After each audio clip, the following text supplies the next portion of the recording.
तीसरा नेत्र खोलकर समय को भांपिए और समय की नजाकत को समझते हुए अब मुझे क्या करना चाहिए वो कर लेना चाहिए।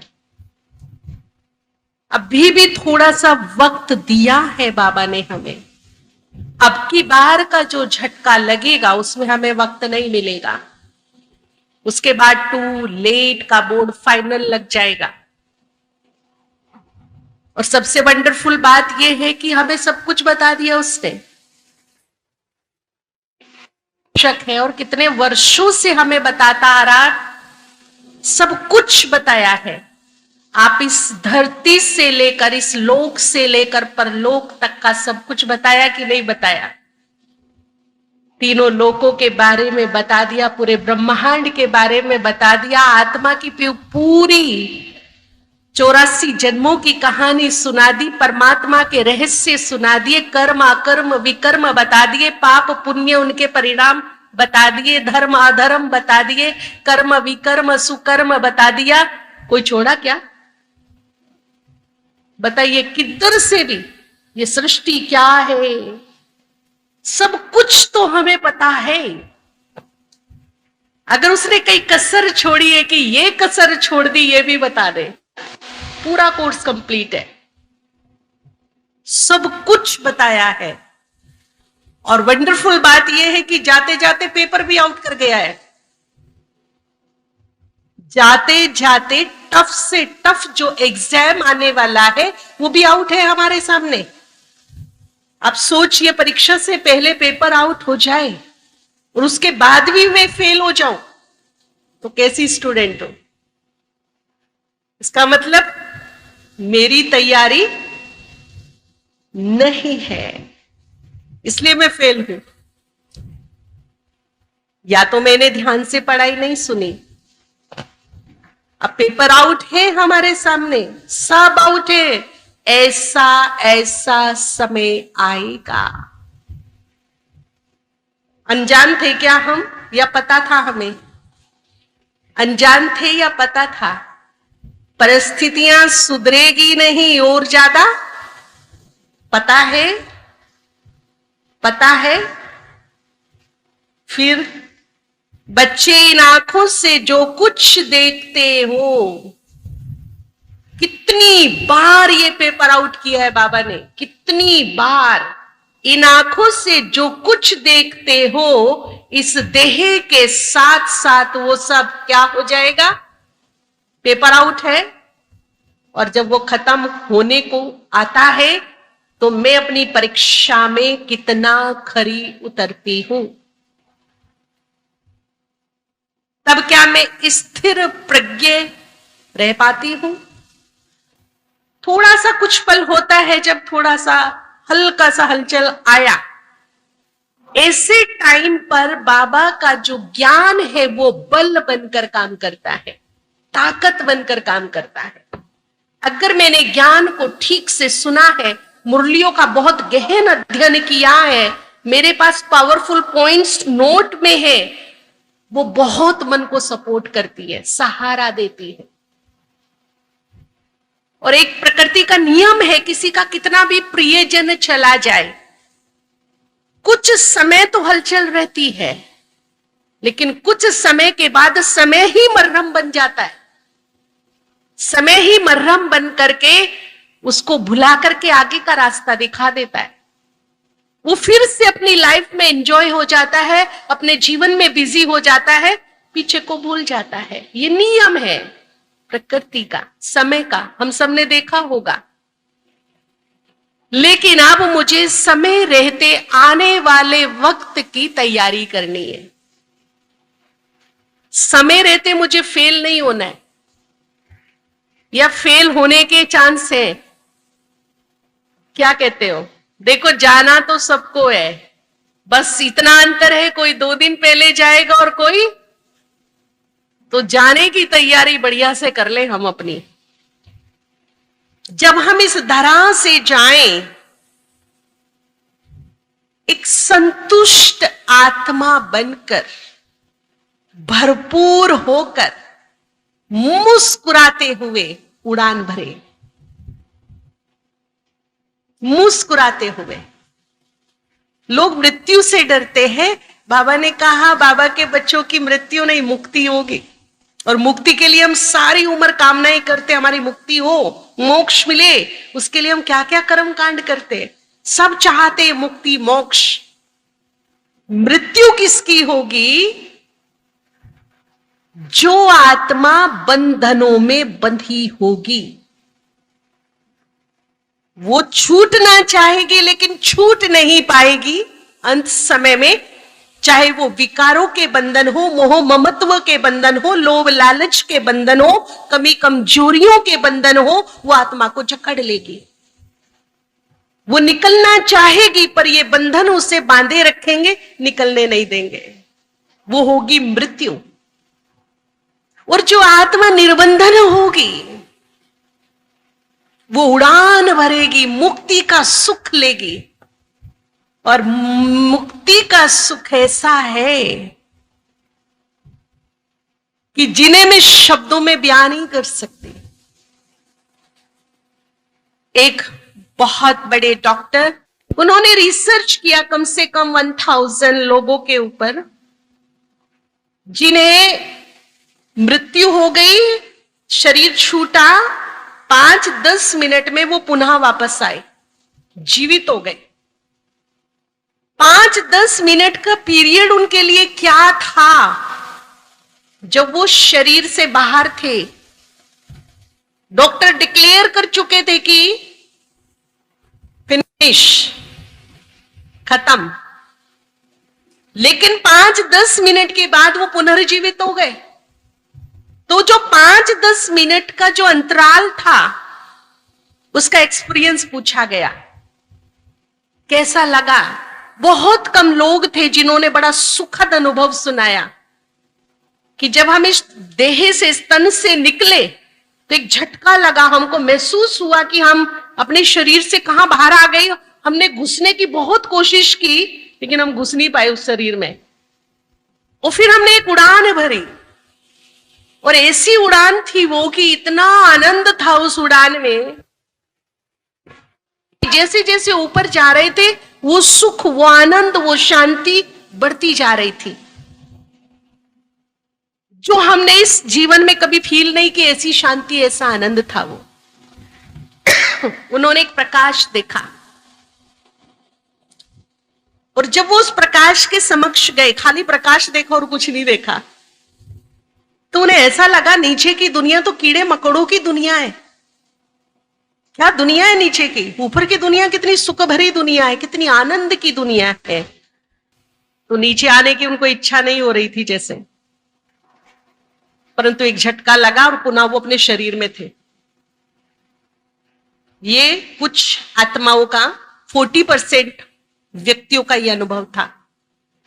लेकिन पर 60% लोगों का कहना था, बड़े दुखी हो गए हम शरीर से निकल के, हम बार बार उसके चारों तरफ घूम रहे, कैसे जाइए, मेरा शरीर है।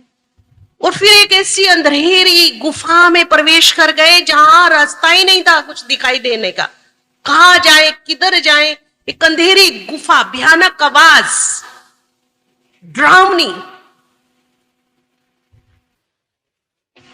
छूट रही, जैसे किधर जाए कोई रास्ता ही नहीं, जिसको कहते भटकाव की स्थिति। एक अंधेरा, एक गुफा जिसमें भटकाव की स्थिति, रास्ता मिल नहीं रहा। कुछ लोगों के ऐसे एक्सपीरियंस थे। अब आप समझ ही गए होंगे जिन्होंने उड़ान भरी वो कौन थे और जो भटके वो कौन थे। जिन्होंने उड़ान भरी वो कौन थे? पुण्य आत्माएं थी। कुछ ना कुछ उनके पास पुण्यों का, दुआओं का बल था। आत्मा कहीं हद तक निर्बंधन थी, लेकिन जो बंधन में आत्मा थी, विकारों के वशीभूत थी, पाप की परसेंटेज ज्यादा थी, वो आत्माओं को कौन सी स्थिति को प्राप्त करना पड़ा? भटकाव। उनको भय को झेलना पड़ा, उनकी हुई मृत्यु। इसे कहते हैं मृत्यु। लेकिन मृत्यु के बाद की भी जो ऊंची चीज है मुक्ति, वो हमें बाबा देने आया है। मुक्ति और जीवन मुक्ति।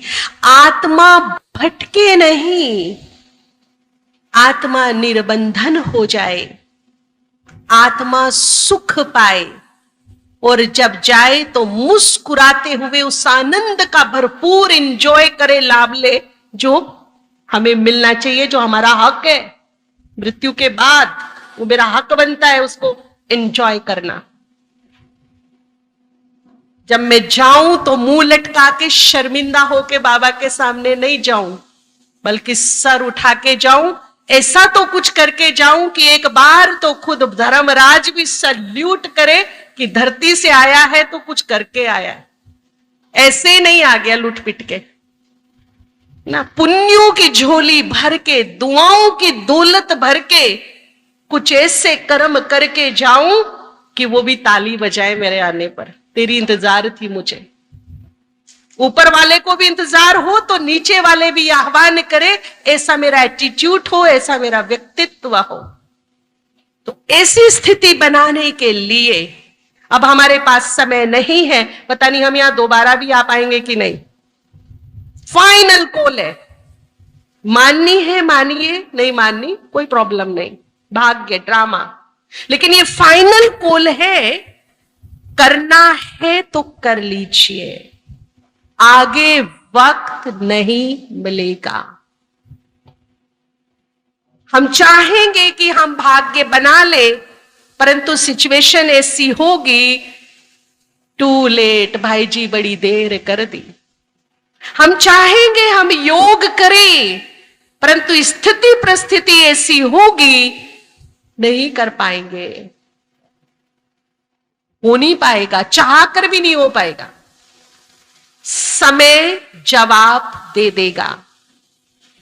इसीलिए जो हमें कुछ क्षण मिले हैं बड़ी रिक्वेस्ट पर, इससे पहले मैं रूहानी आर्मी हूं, मुझे अपनी हक अदाई करनी है, फर्ज अदाई करनी है। अपने लिए नहीं, दूसरों के लिए जीना है, दूसरों के लिए तैयार होना है, उन्हें वहां का रास्ता बताना है, उन्हें भटकने से बचाना है। अब मेरा रोल शुरू होगा। तो रूहानी आर्मी को भी तो तैयार होना है ना। अभी वर्ल्ड वार के चांसेस बन रहे, सब अपने हथियार सब चेक कर रहे, रिपेयर कर रहे, प्रैक्टिस कर रहे, कभी भी कुछ भी हो सकता है। और हम कौन सी आर्मी है? हमें क्या करना चाहिए? सो जाए पढ़ के, अलबेले रहे, जैसा चल रहा वैसे ही चलते रहे, तो फिर हार सुनिश्चित है, जीत नहीं पाएंगे। तो इसके लिए हमें यहां से स्ट्रांग होना है। सबसे पहली बात कहां से? मन से स्ट्रांग होना है। अब चाहे हालात कैसे भी होंगे, क्योंकि मार्च महीना चल रहा है और मार्च महीना क्लोजिंग का होता है।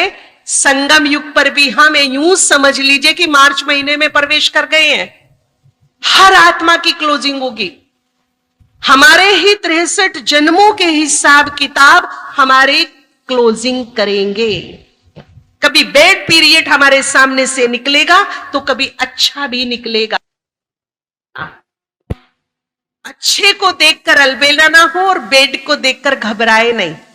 मन हर हाल में अब योगी तू आत्मा वाला होना चाहिए, चाहे हार हो चाहे जीत, चाहे मान हो या अपमान, चाहे लाभ हो या हानि, पर यहां से मैं कैसी रहूं? एक रस, ऐसे नहीं, एक रस। कुछ भी हो जाए, हालात कैसे भी हो, सिचुएशन कैसी भी हो, मुझे अपने मन को स्ट्रॉन्ग रखना है।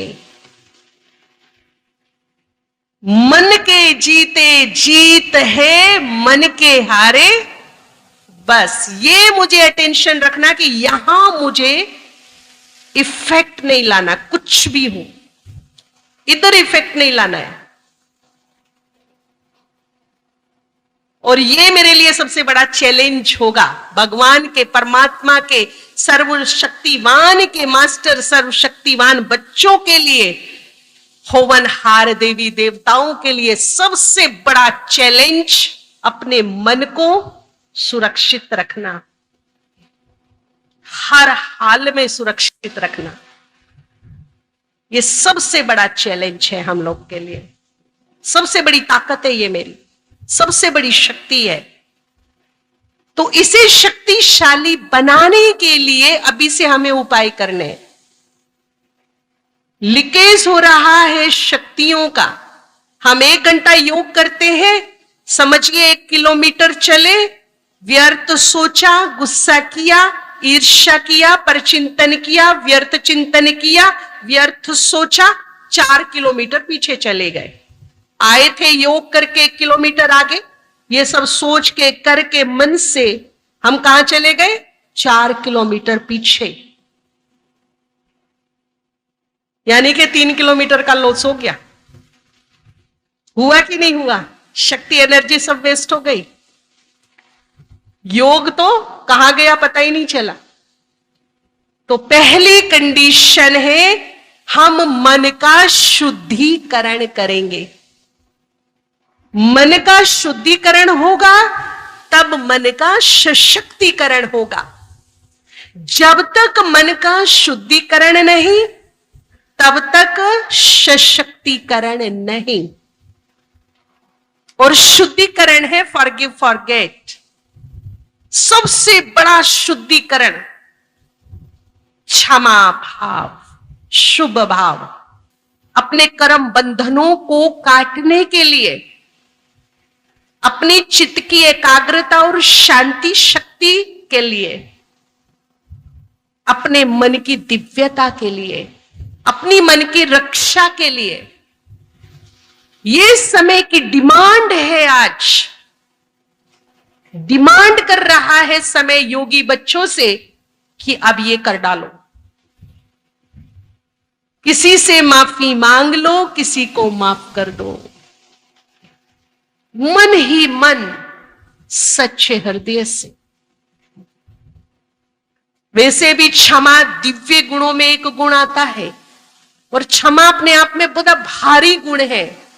इसीलिए इसके लिए कहा गया है कि इसको कमजोर आत्माएं धारण नहीं कर सकती। क्षमा किसका आभूषण है? पढ़ा होगा ना आप सबने, किसका आभूषण है क्षमा? कौन इसको धारण कर सकता है जी? वीरों का आभूषण है। कमजोर इसको धारण, बड़ा भारी गुण है।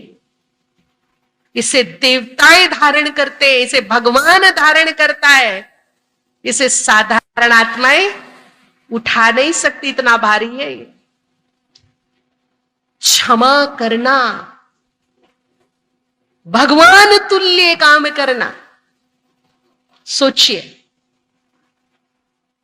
अब क्षमा एक अंग्रेज शब्द छोड़ गई 100-200 साल पहले। सॉरी, चलते फिरते उठते बैठते कोई भी बात हो गई, सॉरी सॉरी, वो वाली सॉरी नहीं चलती यहां पर। क्षमा का डेफिनेशन क्या है? परिभाषा क्या है क्षमा की? छींक आई तो सॉरी, पानी गिरा तो सॉरी, हाथ लगा तो सॉरी, ये वाली सॉरी नहीं, बड़ी हल्की है, बहुत हल्की है, कोई भी बोल सकता है। क्षमा, क्षमा का मतलब है भूलों को भूल जाना। जो दूसरों ने मेरे साथ भूले की है, गड़बड़ की है, उनको भूल जाना मतलब क्षमा कर दिया। अगर मैंने एक तरफ तो बोला कि ठीक है बहन जी ने आज क्लास कराई, देखो इसने मेरा दिल तो बड़ा दुखाया है, पर बहन जी ने क्लास कराई, चल मैंने माफ कर दिया इसको। लेकिन यहां से बाहर निकले, मुख सामने देखा जिसको माफ किया, और फिर मन में 1000 संकल्प चलने लगे। ठीक है माफ किया, कर दूंगी, दुआएं भी दूंगी, लेकिन इसने जो जो किया है ना, मैं बता नहीं सकती। इसने मेरा जीवन नरक बना दिया। हम 2 को सुना रहे, 4 को सुना रहे, वैसे मैंने उसे माफ कर दिया, मेरे दिल में उसके लिए कुछ नहीं है। फिर ये भी बोल रहे हैं कि मैंने उसे माफ कर दिया, मेरे दिल में उसके लिए कुछ नहीं है। तो अपने दिल पे हाथ रख के बताइए कि क्या मैंने उसे माफ कर दिया? हाँ या ना? मैंने उन्हें माफ कर दिया? माफ उस दिन करूंगी कि उनकी भूलों को मैं भूल गई, ना मेरे मन चित्त में है, ना मेरे मुख पर है, ना मेरे पर चिंतन में है, भूल गई। हमारी बड़ी दादी जी की एक विशेषता थी, वो क्षमा में बड़ा विश्वास रखती थी। उनसे छोटे भी अगर उनसे नाराज हो जाते थे तो दादी सामने से जाके बोलती थी, माफ करो भैया, कोई बात गलत लग गई। तो छोटे इतने शर्मा जाते थे कि दादी हमसे माफी मांग रही है। कहती, ले, मेरे घर में अगर, बाबा के घर में अगर शांति होती है क्षमा मांगने से, तो मेरी साड़ी कौन सी मैली हो रही क्षमा मांगने में? मांग लेनी चाहिए ना। कौन सी मेरी साड़ी गंदी हो जाती है क्षमा मांगने में? किस लिए? शांति हो जाए, शांति हो जाए। तो भूलों को भूल जाना। और देखिए, एक मनुष्य आत्मा की नेचर है। क्या नेचर है उसकी? मैं नहीं चाहती कि कोई मेरी भूलों को अपने दिल पर रखे। मैं ये चाहती मेरी अच्छी अच्छी बात तो सब याद करे, लेकिन अगर जाने अनजाने में मेरे से कोई गलती हो गई ना, मैं नहीं चाहती कि आप उसे याद रखो। इसीलिए देख लिए, कोई मेरे से गलती हो गई और वो मुझे रियलाइज हो गई, तो मैं आपसे कहूंगी, सॉरी भैया, मेरे से गलती हो गई, मैं मानती हूं मेरी गलती है, आप दिल पे मत लेना ये बात। क्या अपेक्षा रहती है मेरी की? दिल पे मत लेना ये बात। भगवान से भी मैंने आज तक यही कहा, हाँ भगवान जी मैं मानती हूं, हाथ जोड़ के सर झुका के बोला, मैं मानती हूं मेरे में अवगुण है, कमियां है, विकार है। फिर मैं बड़े रिक्वेस्ट से उसे कहती हूं, प्रभु जी मेरे अवगुण चित्त ना धरो। है मेरे अंदर, नो डाउट, मैं स्वीकार कर रही हूं, मैं मान रही हूं मेरे अंदर है, परंतु तुम क्या नहीं करना? मेरी कमी कमजोरियों को, मेरे अवगुणों को चित्त ना धरना। बोलती हूं कि नहीं बोलती हूं? मेरी अंदर से ये हर एक की अपेक्षा है, मेरी अच्छाई तो सब जाने, लेकिन मेरी कमी कमजोरी कोई ना बात करे ना चित्त धरे। प्रैक्टिकल बात करेंगे बिल्कुल। है ऐसा? है? हाँ या ना? जब मेरी खुद की ये अपेक्षा है, तो अब मैं क्यों ना इस काम को प्रैक्टिकल करूं औरों के लिए? गलती उसकी, कमी उसकी, मंदिर जैसे मन में उसको जगह दे दी गंदगी को। जहां भगवान का प्रेम का वास होना चाहिए था, जहां भगवान की शक्तियों का स्टॉक होना चाहिए था, वहां मैंने दूसरों की गंदगियों को स्थान दे दिया अपने मन में। तो क्या यह बुद्धिमता है?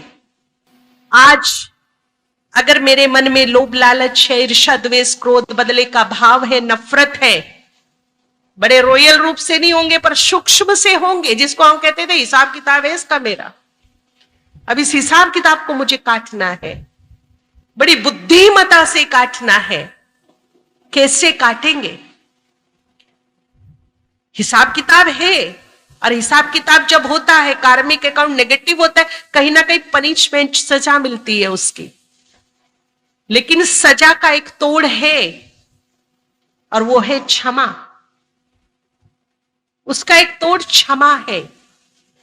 15 अगस्त आता है, 26 जनवरी आती है, कुछ कैदी लोग होते हैं जो लंबा समय से जेल में रह रहे हैं, उन्हें अपनी गलती थोड़ी रियलाइज हो गई है, सुधार हो गया उनके व्यक्तित्व में, तो वो भी राष्ट्रपति को इन खास दिनों में क्षमा याचना का एक लेटर भेजते हैं, और किसी किसी की क्षमा याचना स्वीकार हो जाती है, और जिसकी क्षमा याचना स्वीकार हो जाती है उसकी सजा खत्म। लेकिन सुधार की सर्टिफिकेट चाहिए, तब आपको क्षमा याचना मिलेगी। तो जो भूले मुझसे हो गई, सबसे पहले इस जन्म में या पूर्व जन्म में, जाने में या अनजाने में, मनोविकारों के वश जो भी भूले हो गई हैं, उन्हें सबसे पहले मुझे स्वीकार करना है। बचना नहीं है उनसे, अपना दोष दूसरों पे नहीं रखना है। वो दोष मुझे कबूल है, मुझे स्वीकार है।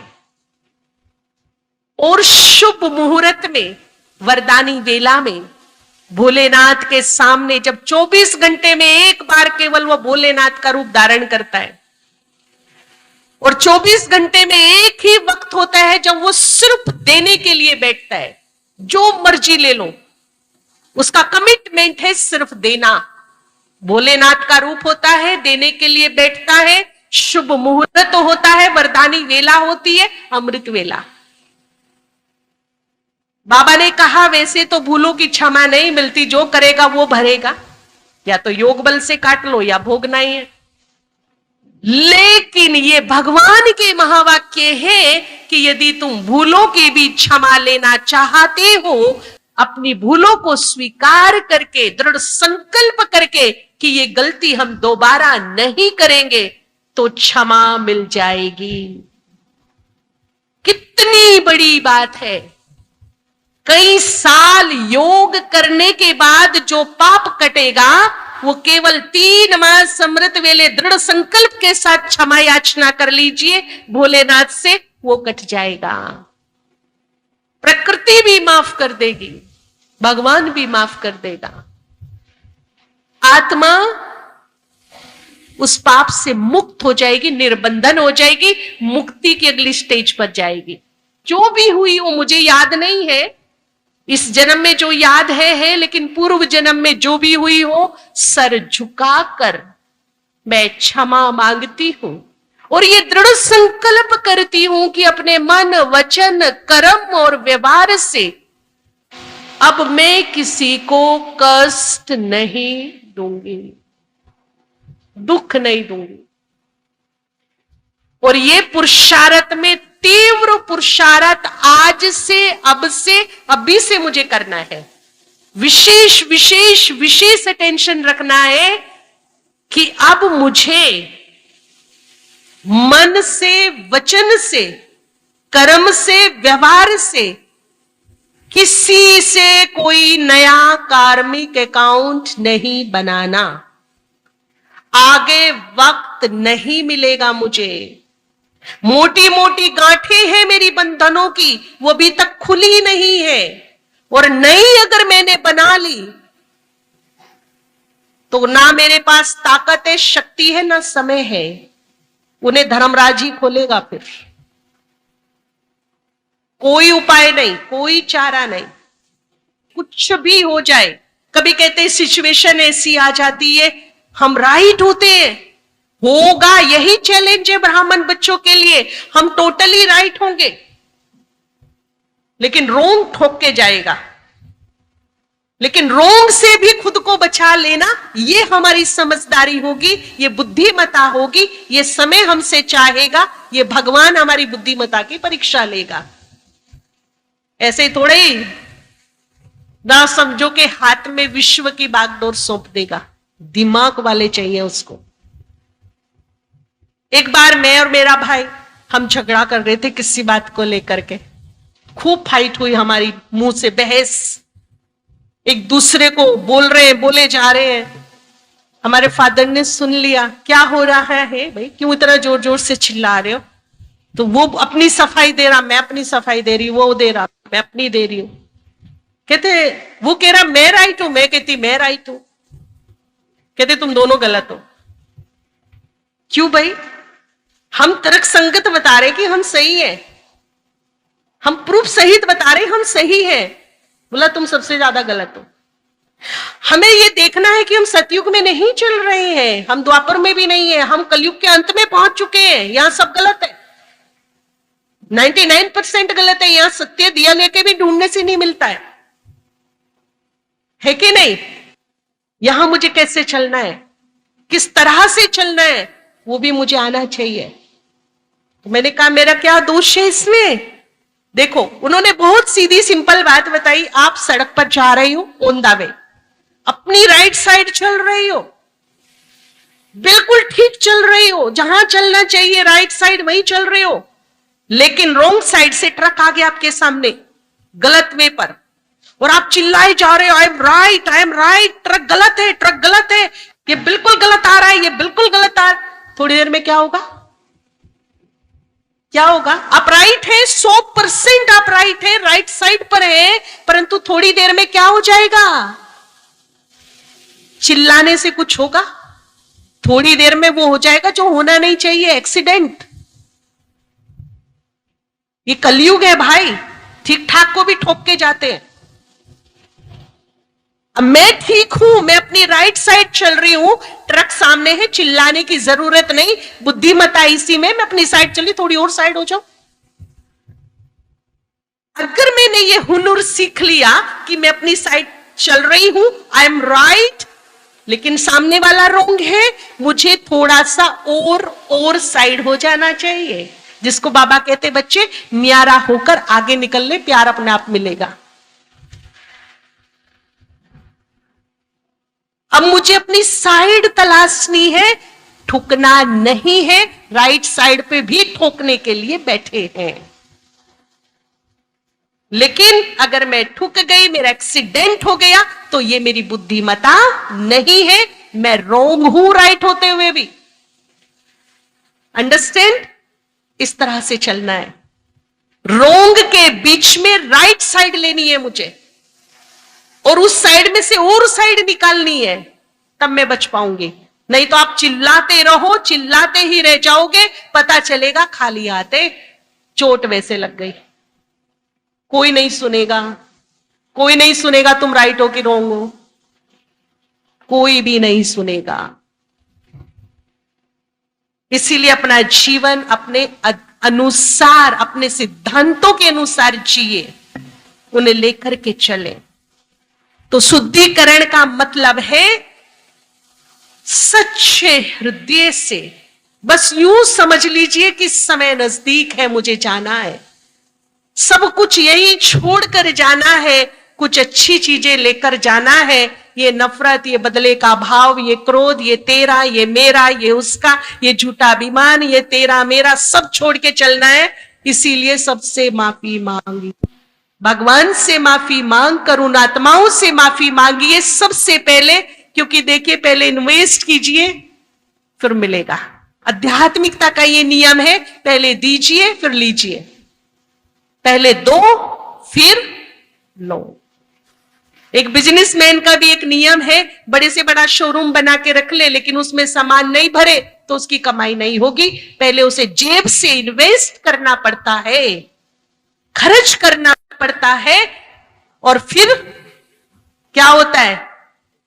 फिर कमाई होती है, फिर लोग आएंगे, कस्टमर आएंगे, सामान खरीदेंगे, बचत होगी, कमाई होगी। लेकिन इन्वेस्ट पहले करना का, कमाई करने के लिए, कमाई करने के लिए पहले इन्वेस्ट करना पड़ेगा। क्षमा लेने के लिए पहले क्षमा देना पड़ेगा। जिन्होंने भी मेरा दिल दुखाया है इस जन्म में या पूर्व जन्म में, कुछ षड्यंत्र किया, धोखा दिया, कष्ट दिया, तकलीफ दी, विरोध किया, अपमान किया, नाम खराब किया, विश्वासघात किया, टेंशन दिया, कुछ भी मेरे साथ किसी ने गलत किया, इस जन्म में किया चाहे पूर्व जन्म में किया, बड़े शांत मन से, स्वेच्छा से, क्योंकि क्षमा मेरे कहने से नहीं देना, दिल की इच्छा से देना, वही क्षमा कबूल होगी जो स्व इच्छा से दी जाएगी। उन आत्माओं को हम संकल्प से जुड़ेंगे। आपको पता हो हमारा माइंड यूनिवर्स माइंड भी बन जाता है। हम यहां बैठे जिससे चाहे एक साथ जुड़ सकते हैं, अपने माइंड की फ्रीक्वेंसी से जुड़ सकते हैं। तो जिनसे भी मेरे कड़े हिसाब किताब हैं, उन आत्माओं से हम संकल्प से जुड़ेंगे और मन की बात मन तक भेजेंगे, मन की बात उनके मन तक भेजेंगे। जिनसे भी कड़े हिसाब किताब है, मैं उनसे क्षमा याचना करती हूं। बाबा साक्षी रहेगा बीच में, बाबा को सामने रख करके सच्चे हृदय से मैं उनसे माफी मांगती हूं। हे आत्माओं, मुझे माफ करो, माफ करो, माफ करो। मैं बाबा के सामने ये दृढ़ संकल्प करती हूं कि आगे से कुछ भी भूल मेरे से नहीं होगी। ना मन में किसी के लिए अशुभ बुरा सोचूंगी, ना मुख से किसी को कड़वा अपमानित करने वाला बोलूंगी, ना व्यवहार किसी के साथ गलत करूंगी, ना कर्मों में बेईमानी होगी। Totally honesty. अगर ये कंडीशन है तो फिर क्षमा आत्माओं की, प्रकृति की और परमात्मा की, तीनों की एक साथ मिलेगी। और यदि गड़बड़ है तो याचिका स्वीकार नहीं होगी, ये स्वीकार नहीं होगी, रिजेक्ट हो जाएगी। और स्वीकार करना बहुत जरूरी है समय को देखते हुए। हमसे नहीं कट पा रहे भाई, एक ही उपाय बचता है कि स्वीकार करा लो, कंडीशन कितनी भी टफ क्यों ना हो, मेरे ही फेवर में है। तो इस प्रकार की कंडीशन रखते हुए हम क्षमा याचना करेंगे। और फिर जिन्होंने मुझे कष्ट दिया है उनसे तो मैंने माफी मांग ली है, पर मैंने जिनको कष्ट दिया है उनसे भी माफी मांगनी है। जिन्होंने मुझे दिया उनको मैंने माफ किया, उनको भी माफ करना है, हर हालत में माफ करना है। कुछ भी यहां ना रहे, केवल दुआएं, केवल शुभ भाव। जब भी उनका चेहरा सामने आए ना, मान लो कोई परम मित्र है हमारा जो हमारे जीवन में विघ्न पैदा कर रहा है, समस्याएं पैदा कर रहा है, आप ये उपाय ना आजमा के देखिए। 1 महीना, 2 महीना, 3 महीना, रिजल्ट मिलेगा बहुत अच्छा। मिले हैं पूरे भारत से, बहुत अच्छे अच्छे रिजल्ट्स मिले हैं।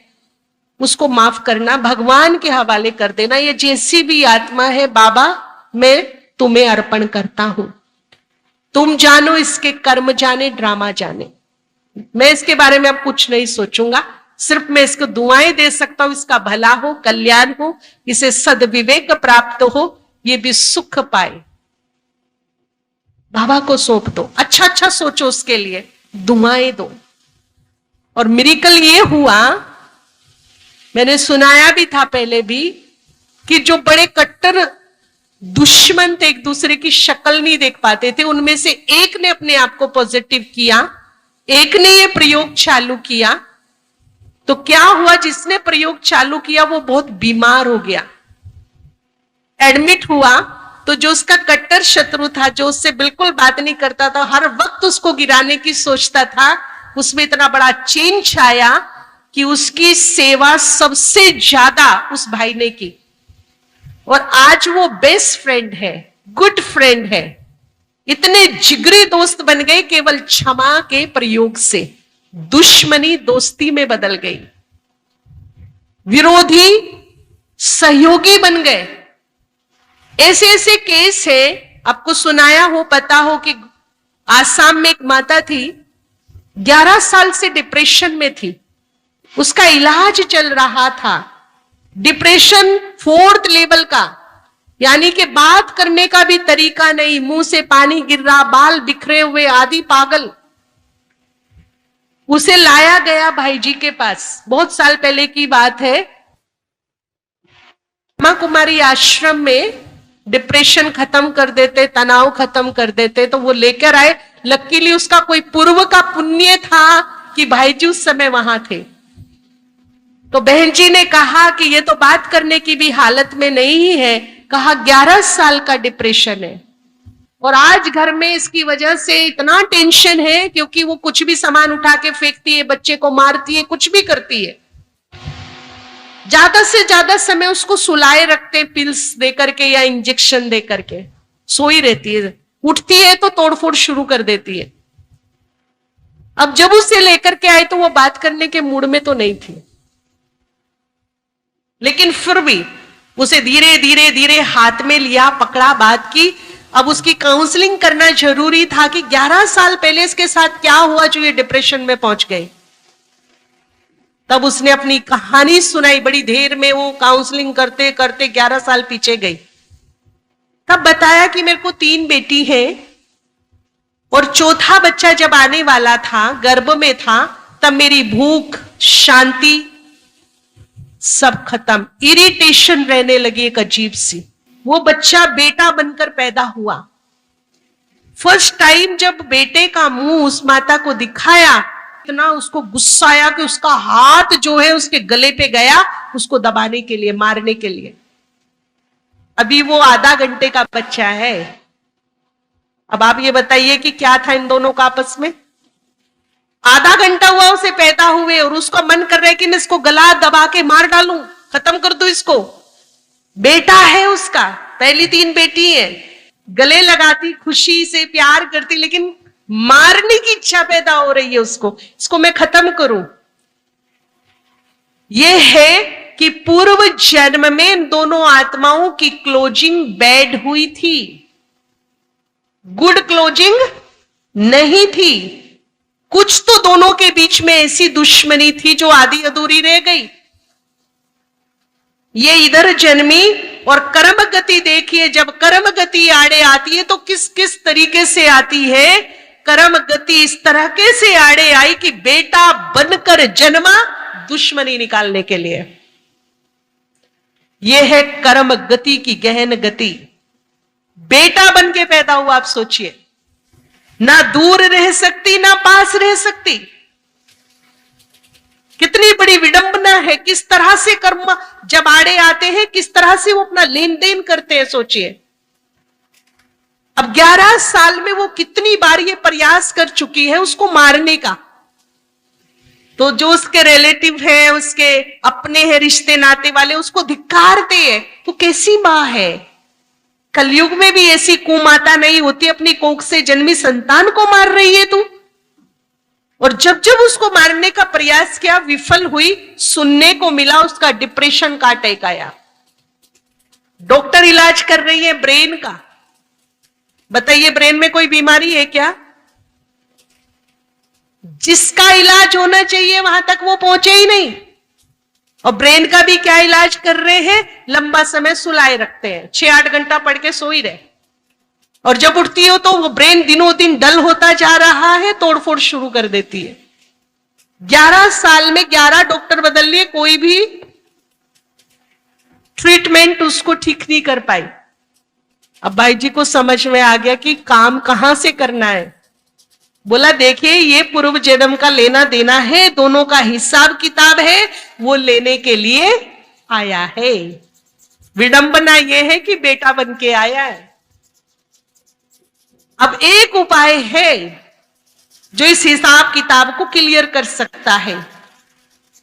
तो उसका हस्बैंड ने बोला, कौन सा उपाय? कि अपनी वाइफ को कहो जब वो सोया हो, अभी वो 11 साल का हो गया बच्चा, उसका अंतर्मन जगा हो, तब उसके पास जाए, पॉसिबल हो सके तो सर पे हाथ रखे, नहीं तो थोड़ा ऊपर रखे, और उससे फॉरगिव करे, माफी मांगो। पूर्व जन्म में तेरा मेरा जो भी रहा हो, मैं तेरे से क्षमा मांगती हूं, तुझे माफ भी करती हूं। सच्चे हृदय से कराओ। और तुम जैसे अपने बेटे को देखना चाहती हो बड़ा होकर ऐसा बने, वैसा ही पॉजिटिव शुभ भाव दुआएं इस बच्चे के लिए रखो। 10 दुआएं देना क्षमा मांगने के बाद, क्षमा करने के बाद। दोनों ही काम करना, मांगना भी, क्षमा करना भी। और फिर उसको दुआएं देना, तुम मेरे कुल के दीपक हो, तुम बहुत अच्छे हो, बुद्धिमान हो, चरित्रवान हो। ऐसे ऐसे उसको बहुत दुआएं देना। तो उसने कहा, देखूंगा ये, क्योंकि वो 4th स्टेज में थी, ये करेगी कि नहीं करेगी मैं देखूंगा, ट्राई करूंगा। लेकिन अब उसका लक काम कर रहा था, उसके पुण्य काम कर रहे थे। और आपको विश्वास नहीं होगा, 11 साल में पहली रात थी वो 6-6 नींद की गोली लेके सोती थी। 11 साल में पहली रात थी जब वो बिना नींद की गोली लिए सो गई, उसको नींद आ गई। पहली रात उसको गोलियां नहीं लेनी पड़ी। तो ये गुड न्यूज तो बताया कि आज वो बिना मेडिसिन के सो गई है, उसने माफी मांगी भी है, माफ किया भी है, सुकून है आज उसे कुछ। मन में सुकून है उसके। 25 दिन के बाद, महीना 25 दिन के बाद वो माता शांतिवन में बाबा से मिलने आई, लेकर आए उसको। तो जब वो भाई जी के पास आई तो उसका चेहरा बिल्कुल बदल गया था। अब वो डिप्रेशन वाला चेहरा नहीं था। फिर भी पूछा क्या हाल चाल है, तो उसने क्या बोला, 11 साल में 11 डॉक्टर बदले, 11 लाख से ज्यादा खर्च किए, मेरा डिप्रेशन ठीक नहीं हुआ, पर क्षमा याचना ने और दुआओं ने 11 साल के डिप्रेशन को 11 दिन में पूरी तरह क्योर कर दिया। मैं बिल्कुल ठीक हूं बोला भाई जी अभी। और खुशखबरी ये कि उसको उसकी जॉब भी वापस मिली इतने सालों के बाद, आप सोचिए। और उसके युगल ने इस बात से खुश होकर के एक बहुत सुंदर मकान बाबा को गिफ्ट किया कि ताकि ऐसे लोग यहां आए और नया जीवन पाए, तनाव टेंशन से दूर हो। इस प्रकार से उसने गिफ्ट किया। ये जीती जागती कहानी है उस बहन की। और सबसे बड़ी बात कि जो मां बेटों में कड़वाहट थी, कभी गले नहीं लगाया उसको, आज गले लगाती है, आज उसको बेटा बुलाती है, आज उसको प्यार करती है। डॉक्टर कोई कर पाता क्या ये काम? लेकिन किसने कर दिया? स्पिरिचुअलिटी ने कर दिया, आध्यात्मिकता ने कर दिया, क्षमा भाव और दुआओं ने कर दिया। तो जब हम सच्चे हृदय से, निष्ठा से ये काम करते हैं तो हमारे रिलेशंस में बहुत स्वीटनेस आ जाती है। लेकिन कंडीशन ये है, भूलों को भूल जाइए। यहां से नीट एंड क्लीन कर दो मन को। जिसके साथ जो कुछ हो रहा है, सत्यता ये है कि उसकी जिम्मेदार मैं खुद हूं। आज नहीं तो कल के कोई ऐसे कर्म है जो मेरे आड़े आ रहे हैं, कोई दूसरा जिम्मेदार नहीं है, मैं खुद जिम्मेदार हूं। हो सकता है ये काम। अब देखिए दूसरा क्या करना है, अपने कार्मिक अकाउंट हल्के करने के लिए कॉम्प्रोमाइज भी करना है कुछ। जब हम कोई समझौता करते हैं तो कुछ कॉम्प्रोमाइज करते हैं। अब हम आत्माओं से समझौता कर रहे हैं, क्षमा तो कर दिया, क्षमा क्या करेगा? एक्चुअली उग्रता को, जो मनों में उग्रता है, जन्म जन्म की आत्माओं में उग्रता भरी पड़ी है कर्मों के कारण, उससे उग्रता डाउन हो जाती है। आपने कभी नोट भी किया होगा, मान लीजिए बच्चे ने कोई गलती कर दी और हमें गुस्सा आया, कितना समझाया था इसको ये काम नहीं करना, लेकिन इसने ये काम कर दिया। और कभी कभी क्या होता है, हम हाथ भी उठा देते हैं, और हमारा हाथ उठा बच्चे के ऊपर, उठा ही था कि उसने कान पकड़ के बोल दिया सॉरी, सॉरी पापा, सॉरी मम्मी, मैं आज के बाद नहीं करूंगी ये काम। तो ये जो हाथ उठा था, ये आगे बढ़ेगा कि नीचे जाएगा? समझ में आया क्या ताकत है क्षमा की? उग्रता को शांत करता है। क्षमा जो आत्माओं में उग्रता भरी है मेरे कुकर्मों के कारण, नेगेटिव कर्मों के कारण, वो उग्रता को क्या कर देगा? शांत कर देगा। अब उग्रता शांत हो गई, अब मुझे करना है कॉम्प्रोमाइज, कुछ लेन देन करना है उसके साथ में। समझौता हो रहा है ना कार्मिक अकाउंट का। अब मुझे लेन देन क्या करनी है? मुझे वो उसको देना है जो उसको चाहिए, और कंडीशन ये कि सच्चे हृदय से मुस्कुराते हुए देना है। बाबा के महावाक्य है, बहुत सुंदर महावाक्य, डायरी में लिख के रख लेना आज। वो मैं खुशनसीब हूं, जिस दिन ये वाणी चली थी मैं बाबा के सामने बैठी थी। बाबा ने हट के, लहरी बाबा है ना, सागर है, लहरें चेंज होती है, तो कहते लहरी बाबा है, कौन सी लहर आ जाए कह नहीं सकते। हट के, मुरली से हट के लहर आई। लहर ये आई कि अगर कोई तुम्हें बिना वजह परेशान करे, बद्दुआ दे,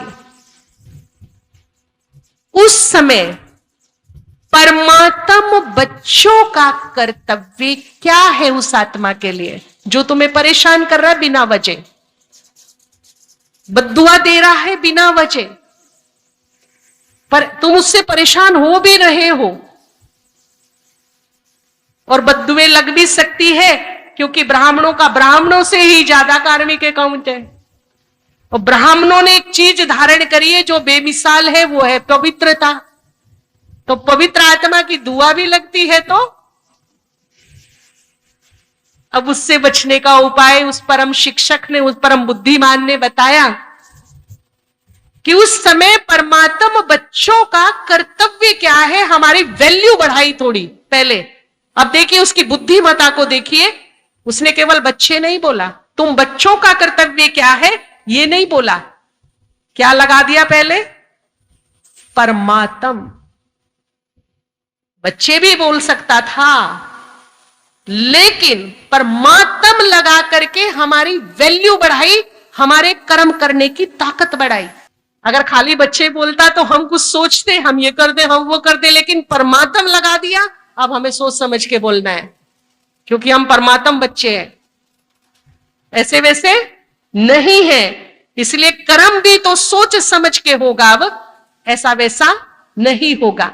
तो बाबा ने बहुत क्वेश्चन पूछे, क्या है बताइए, क्या है, कोई रेस्पॉन्स नहीं आया।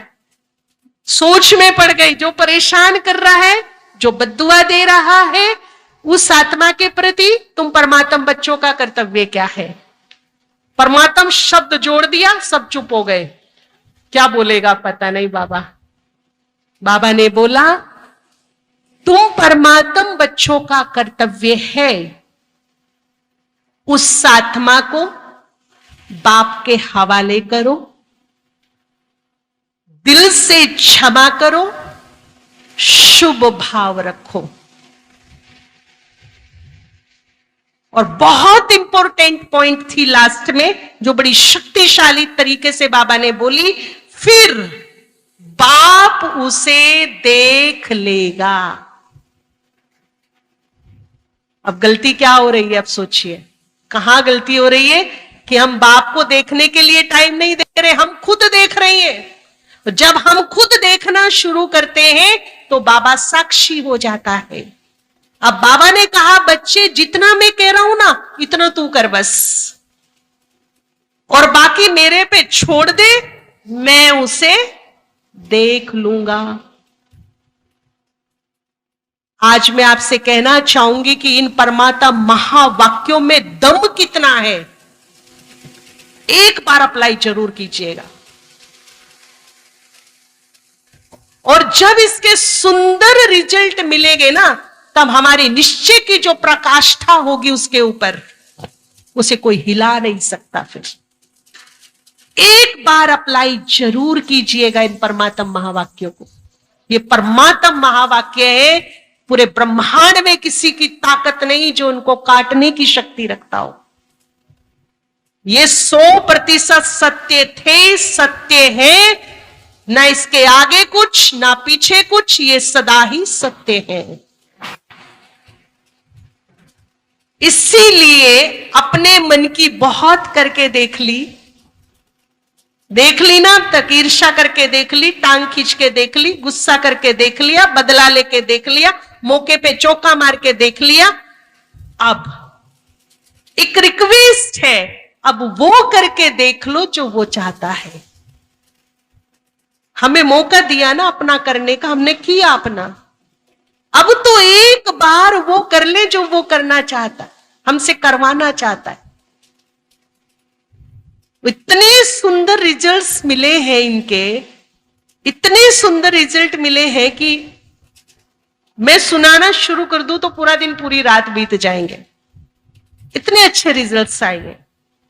जो चित्त में शांति होती है, उससे जो हमारी लोकप्रियता बढ़ती है, अलग ही एक चीज होती है जो हमें खुद को महसूस होती है। हमें पता लगता है कि हमें क्या मिला है ये सब करके। कड़े कड़े रोगों में, बीमारियों में ये ठीक कराने के लिए क्षमा याचना का कराया और वो रोग कट गए, इजीली कट गए। जो कट नहीं रहे थे उसका सही ट्रीटमेंट मिल गया। तलाक होने वाले थे, एक ने, खाली एक पक्ष ने ये काम किया, उनका तलाक बच गया, घर बच गया। एक सेंटर पर 21 दिन ये प्रयोग किया, मुरली क्लास के बाद कमेंट्री से कराया गया। दिल्ली में मंडावली का एक सेंटर है, उन्होंने, उनके पास इतने 21 दिन में रिजल्ट आए, कितनी लंबी लिस्ट बनाकर लाए वो अनुभवों की। 21 दिन के अंदर इतने सुंदर रिजल्ट आए इसके। लेकिन अब सुनना सुनाना बहुत हो गया, अब है एक्शन में आओ, एक्शन, अप्लाई। अब ना सुनने का वक्त है ना सुनाने का वक्त है, अप्लाई कीजिए। जो सुना है उसको अप्लाई करें हम, तो रिजल्ट मिलेगा। तो दिल खोल करके दुआएं दीजिए सभी को। अच्छा, दूसरी बात, जिनसे हमारे कड़े कार्मिक अकाउंट है, दुआएं दे दी, लेकिन कड़े वाले भी तो है तो सही, लेकिन अच्छे वाले भी तो हैं, जिन्होंने हमें बहुत मदद की है, प्यार किया है, साथ दिया है, सहयोग दिया है, हमारे लिए कुर्बानियां दी है, ऐसे भी तो हैं। उनको हम अभी जागृत अवस्था में लाकर अट्रैक्ट करेंगे। अट्रैक्ट करो उनको अपनी तरफ, और जैसे ही वो हमारी तरफ अट्रैक्ट होंगे, हम उन्हें सीधा कहां अट्रैक्ट करेंगे? ऊपर की ओर, भगवान की तरफ। इतना तो हम लास्ट जन्म में कर सकते हैं ना। तो जिन्होंने हमें मदद और सहयोग, प्यार और मदद जिस प्रकार की भी की है, उनका तहे दिल से 24 घंटे में एक बार दिल से धन्यवाद बोलिए। वो कहीं भी है, 7 समुंदर पार है, जान पहचान वाले हैं, अनजान है, जिन्होंने मुझे सहयोग किया, मदद किया, साथ दिया, प्यार दिया, सुख दिया, उनका तहे दिल से धन्यवाद, धन्यवाद, धन्यवाद। वे जहां भी है सुखी रहे, स्वस्थ रहे, खुश रहे, निरोग रहे। अपनी हृदय की गिफ्ट्स, दुआएं उनको बेचिए, और इसका परिणाम यह होगा कि अगर हम कभी कहीं किसी कारणवश अकेले कहीं जंगल में भी फंस गए ना कोई मददगार प्रकृति, ब्रह्मांड हमारे सामने उपस्थित कर देगा, क्योंकि हमने बीज बो रखे हैं ऐसे मदद वाले जो देने के लिए तैयार रहेंगे हमें। तो उनको धन्यवाद देना, उनको दुआएं देना। अच्छा, दुआएं पूरे विश्व की आत्माओं को भी देनी है, केवल जिनसे अच्छे बुरे कार्मिक अकाउंट उन्हीं को ही नहीं, जिनसे नहीं भी है, सुबह सुबह उठकर विश्व के गोले पर बैठकर या उसको विजुअलाइज करके सामने फील कीजिए, बाबा का हाथ मेरे सर पर है और वो हाथ दुआओं भरा हाथ है। अनगिनत दुआएं उस हाथ में है जो मेरे सर पर है। और फिर अपने दिल से पूरे विश्व की आत्माओं के लिए दुआएं कीजिए, सारे विश्व की आत्माओं का कल्याण हो, सर्व का भला हो, सब सुख पाए, सब निरोग हो, सब सद्मार्ग पर चले, सबको सद्विवेक प्राप्त हो, सबके चित्त शांत हो, सभी का कल्याण हो, भला हो, भला हो। हम पूरे विश्व को दुआएं देंगे तो ये दुआएं डबल होकर हमारे पास आ जाएंगी और दुआओं से हमारी झोली भर जाएगी। अब ये दुआएं देखिए, कहने में बड़ा छोटा सा शब्द है। हमारे दीदी जो लौकिक में थे, बुआ, वो सेंटर इंचार्ज थे, उनको 1.5 साल पहले कैंसर हुआ। नोएडा फोर्टिस हॉस्पिटल है, उसमें वो एडमिट थी। तो हम उनके पास आ जा रहे थे, तो हम उनकी बाजू में ही एक पेशेंट एडमिट था, बुजुर्ग थे, काफी रिच लोग थे। तो जब हम उनके रूम में आते जाते थे तो वो एक बुजुर्ग महिला थी, अपने हस्बैंड को लेकर, बूढ़े थे वो, उनकी सेवा में। वो 2 ही थे, एक वो एडमिट थी, एक वो बूढ़ी, वही रहती थी साथ में। तो जब हम आते जाते थे ना, बड़ी प्यासी सी नजरों से वो हमको देखती थी। तो हम उनको जब तक उसकी नजर हटे नहीं हमसे, तब तक वो देखती रहती थी। हम पीछे मुड़ के भी देखते थे, ये कुछ कहना चाहती है, हमको ऐसा लगता था कुछ कहना चाहती है। अच्छा, 2-3 बार राउंड मारे। एक बार तो वो कमरे से बाहर निकल के आई और जब तक हम अपने वार्ड में नहीं चले गए तब तक वो हमें देखती रही। अभी एक दिन उसने रोक लिया हमको, दूसरे दिन कहती आपका कोई है? मैंने कहा हाँ, हमारी भी पेशेंट है यहाँ पर। तो वो भी सेंटर इंचार्ज थे, शक्ति बहन, जो एडमिट थे। तो कहती मैं आप लोगों को देखती हूं ना, तो मैं देखती हूं इनका यहाँ पेशेंट है, पर इनके चेहरे पे खुशी भी और शांति भी है, और यहाँ सीरियस पेशेंट ही आते हैं इस हॉस्पिटल में। तो मैंने कहा हाँ। तो कहती मैं बड़ी दुखी हूं। क्यों दुखी हूं? मेरे हस्बैंड को भी कैंसर है फेफड़ों में। अच्छा, बुजुर्ग हैं इसीलिए ज्यादा तकलीफ हो रही है उनको, आप उनके लिए दुआ करना। मैंने कहा ठीक है, आप उनके लिए दुआ करोगे ना? मैंने कहा हाँ, हम करेंगे दुआ। तो मैंने कहा मेरी क्या आप माइंड ना करो तो मैं आपसे एक बात पूछूं? आप बुजुर्ग हो, आपसे चला भी नहीं जाता, आप सपोर्ट लेके चल रहे हो, और ये भी बुजुर्ग है, तो आपके बच्चे वगैरह तो होंगे ना? कहती सब है। कहती 3 करोड़ की गाड़ी हॉस्पिटल के गेट के बाहर खड़ी है, ड्राइवर खड़ा है, नौकर है 8-10, धन की कोई कमी नहीं है, मेरे बेटे भी हैं 2। कहां है? विदेश। आपने उनको इन्फॉर्म नहीं किया कि इनकी लास्ट कंडीशन आ गई है? किया था, इन्फॉर्म किया था कि लास्ट कंडीशन आ गई है, एक बार मिल लो, तुम्हारे पापा की इच्छा है तुम्हारे से मिलने की। बोल दिया हमारे पास वक्त नहीं, हम 2-2 बार नहीं आ सकते, पापा हॉस्पिटल में कितना लंबा लेंगे टाइम पता नहीं, जब उनका अंतिम संस्कार होगा तब बता देना, तब आ जाएंगे। ये कहे करके वो रोने लगी। कहती समझ में आया मेरे पास धन बहुत है, अरबों की मालकिन हूं, साधन बहुत है, पद पोजीशन भी था, बच्चे भी थे, परंतु आज मेरे कोई भी काम, धन भी काम भी नहीं आया, बच्चे भी नहीं आए, पोजीशन भी काम में नहीं आ रहा है। आज मैं अपने आप को कंगाल महसूस कर रही हूं। आप मेरे लिए और मेरे पति के लिए दुआ करो, हमें दुआ दो। अब आप सोचिए, जब धन भी है, जब नौकर चाकर भी है, जब साधन भी है, सब है, फिर भी कंगाली किसकी है? किसकी कंगाली है बताइए? क्या मांग रही है वो? सबको चाहिए। एक अहमदाबाद के बड़े बिजनेसमैन, पूरे देश में बिजनेस फैला हुआ है, 60,000 की बाईपैप मशीन नहीं जुटा पाए, 1 करोड़ देने को तैयार है। 60,000 की मशीन 1 करोड़ में दे दो, लेकिन धन समय पर काम में नहीं आया। इसीलिए अभी भी वक्त है, तीसरा नेत्र खोल ले। हमें काम आएगा दुआएं, हमारे अच्छे कर्म, बाकी सब धरा का धरा रह जाएगा, कुछ काम नहीं आएगा।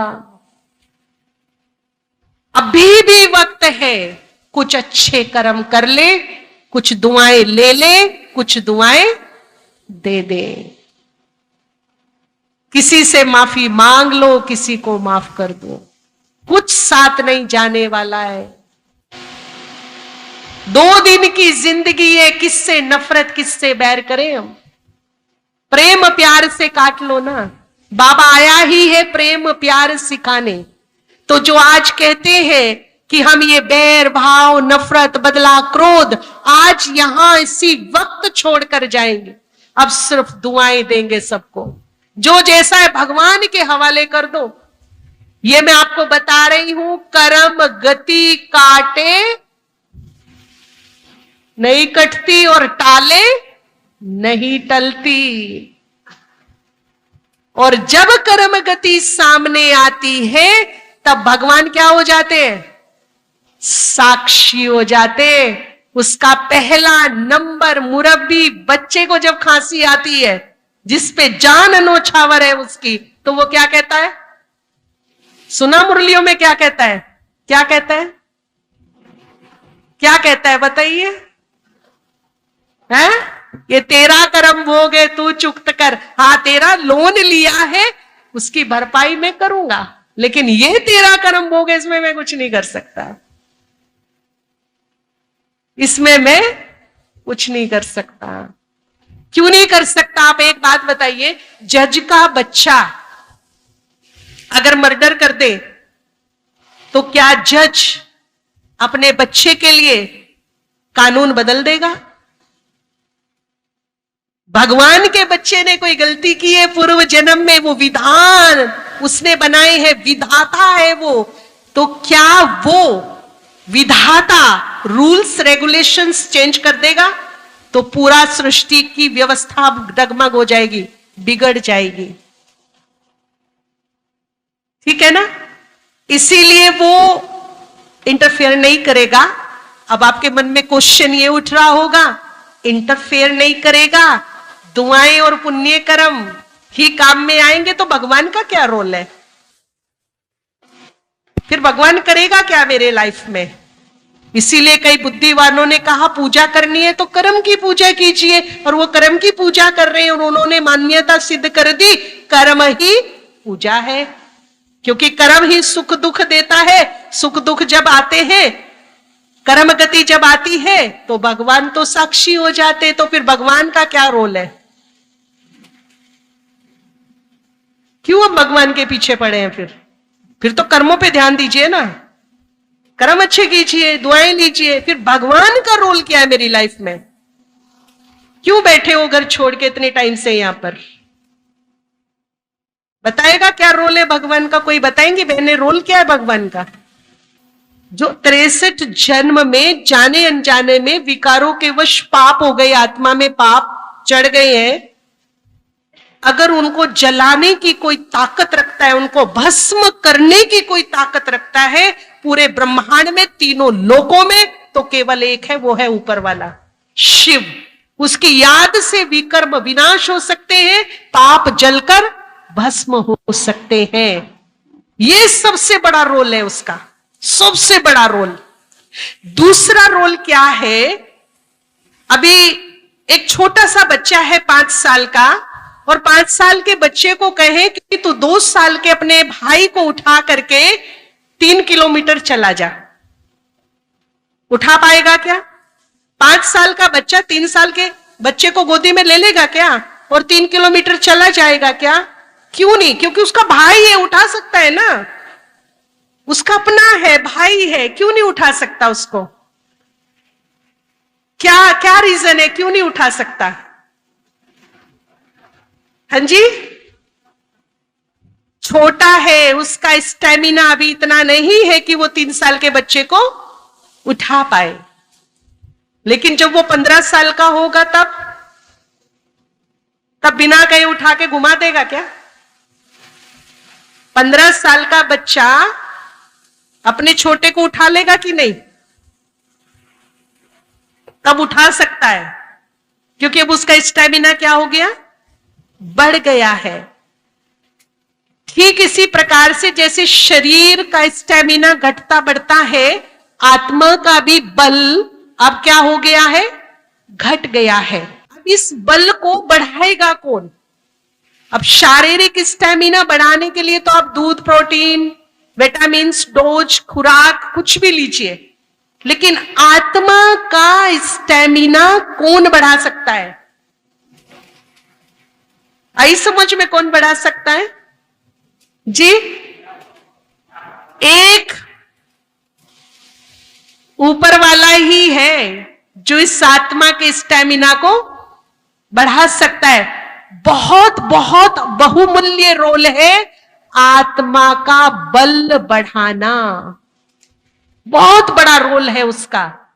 आत्मा का बल बढ़ाना, ताकि परिस्थितियों को मैं हंसते खेलते उठा लूं।